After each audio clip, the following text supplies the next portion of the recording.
बाथरूमसाठी बाहेर जात आहे असे सांगून घरातून बाहेर पडलेल्या अल्पवयीन मुलीचे अपहरण करून तिला पळवून नेल्याची घटना राहुरी तालुक्यातील बारागाव नांदूर परिसरात दिनांक 22 एप्रिल रोजी रात्रीच्या सुमारास घडली. एक 13 वर्ष 5 महिने वय असलेली अल्पवयीन मुलगी तिच्या कुटुंबासह राहुरी तालुक्यातील बारागाव नांदूर परिसरात राहते. दिनांक 22 एप्रिल 2026 रोजी रात्री 8 वाजेच्या सुमारास पीडित मुलगी बाथरूमसाठी बाहेर जात आहे असे सांगून घरामधून बाहेर निघून गेली. त्यानंतर खूप वेळ झाला तरी ती परत आली नाही.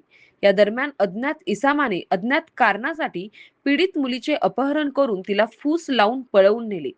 नातेवाईकांनी तिचा आजूबाजूला व परिसरात शोध घेतला, परंतु ती कुठेही मिळून आली नाही.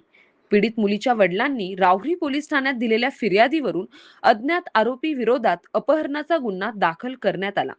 पुढील तपास पोलीस निरीक्षक संजय ठेंगे यांच्या मार्गदर्शनात सुरू आहे. सतीश फुलसौंदर सह राजेंद्र मसे, MS न्यूज 15, राहुरी. अशाच नवनवीन बातम्या पाहण्यासाठी चॅनलला सबस्क्राईब करा.